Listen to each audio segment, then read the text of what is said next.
Okay, so today I'm going to give you a look at the cat. I've mentioned it before, but I haven't really talked about it. And there's nothing else to do, so yeah. My last video I had this thing zoomed in, so yeah. What the hell is that? Oh, never mind.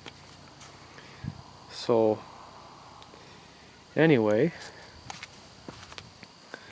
even when it zoomed all the way out, this camera seems a little close. But to start off, it's got a 3204 engine in it. Cat, of course. One of the worst engines made. 3204. And it's basically 3208 cut in half. I'm not even kidding you. I think it's around 4.4 liters, something like that. Four cylinders is good for our tractor, but for this thing, it needs a 6-cylinder. 4 doesn't really cut it. It's got a ripper on it. We actually, when we got it, I thought that ripper would be nice. But to be honest with you, we've never used it. Well, technically we have. But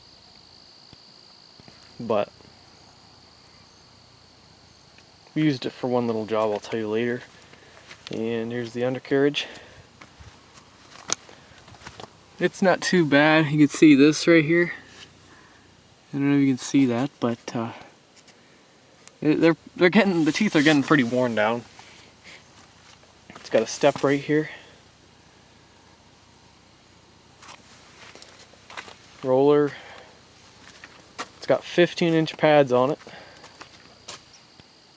18s would be nice, but it's got 15s. And they're pretty tall. They're about, I want to say they're about 1.5 inches. They're pretty tall actually.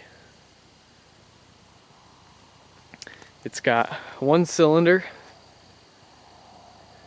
versus the Kubota and the tractor. They all got 2, but this cylinder's about 4 times bigger than those other ones. So the size makes up for it, I guess. I don't know. And I don't know exactly how much it weighs, but I looked it up and it weighs about 16 tons. So, pretty heavy. There's a reason why they call it heavy equipment, I guess.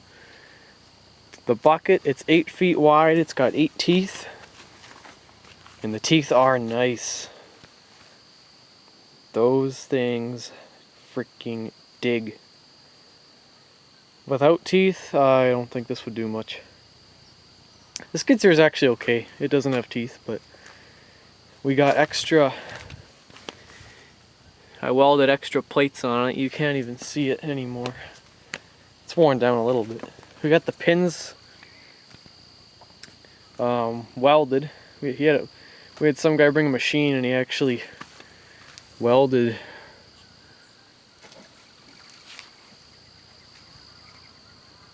the hell was that? Is that a bird? Oh, there's a the fuck is this? I don't know if you can see it. What the hell is that? A snake? I'll try to.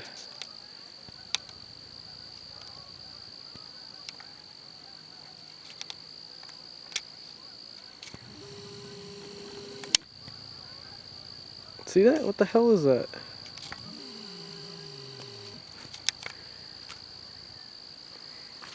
What the fuck? Shit, it's probably a big frog.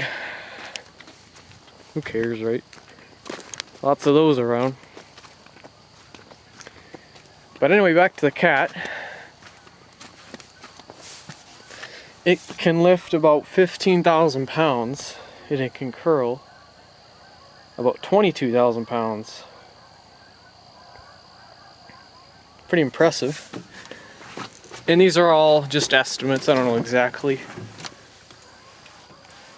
how much you can lift and whatever, but these two right here, this is for up and down. This is for tilt back and ahead. This is for tilt back and this is for tilt ahead. Pretty weird actually. Don't really like it. Kind of backwards. And this is for the ripper. It's a V drive, so this is forward right here. And this is for reverse. Not a huge fan of it because to go forward you have to pull back. I don't know. It's kind of weird. This is the throttle. Here's a bungee. You gotta use the bungee because if you put it at 3/4 throttles, which is what we like to run it at, it slowly goes down. Hearing sounds. So, you gotta use a bungee. This is, it's basically like a zero turn.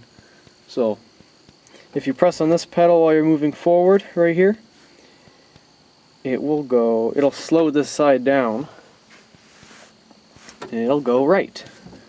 You press on the left one, it'll go left. There's a bar, this is your brake. We never use it. It's got a nice seat, pretty good view. Very nice view actually. Doors on each side. Yes, the glass is missing. 53 is a 84 model, so it's pretty old. I think it was about the 90s when they started coming out with the C and the Ds. This is just a 7 or a 53. We picked this up at a good deal. The bucket, it's about 2.5 yards. Heaped up, it's about 3.5, I want to say. So it's pretty big. It's huge compared to anything we have around here. This is by far the biggest machine we've owned. We've never owned anything like this compared to everything we have. Even the 4450, this is massive. And it's about 10 feet tall. So, and back to the ripper. We did use it once. But one cool thing about the ripper, and if you're going to get one with a Winsor ripper, the ripper is awesome because if you get stuck, you can put the ripper up, leave it up. You can get wood, like railroad tiles or something. You can put them under, and this ripper is actually capable of lifting up the entire back end of the machine. So if you put the bucket all the way down and you put the ripper all the way down with railroad tiles under it, it is actually capable of lifting this entire thing. So that's pretty handy. And then once you lift this up, you can put railroad tires or whatever you want. So that's about it. I'm going to wrap it up. So, big mistake we made with this. We shouldn't have. We spent almost 12 grand just to rebuild that. Okay? Lots of money. We should have put a 6.8 in there, John Deere, 6-cylinder. Because that is honestly one of the worst engines ever built, the 3204. Should have never. One of the problems with it is that the cylinders, or the pistons, they're too short. They're like car cylinders for gas engines. And I don't know how to exactly explain it, but when they go up and down, if it's shorter, it tends to wobble more. Whereas if they were longer, they tend to... I can't exactly explain it to you guys, but you can do your research.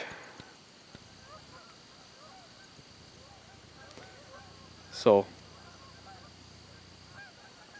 great machine. It'd be nice to have a bigger one. A 73, even a 63 would be nice. But a 73, that thing is huge. It weighs about 55,000 pounds. It's almost double the weight of this. It is absolutely massive. I think the bucket is another foot and a half wider. It's about 11, it's an extra foot tall, I'm pretty sure. Same cylinder up there, but it's got two of them. The 63 is a little bigger than this, but it's only got one.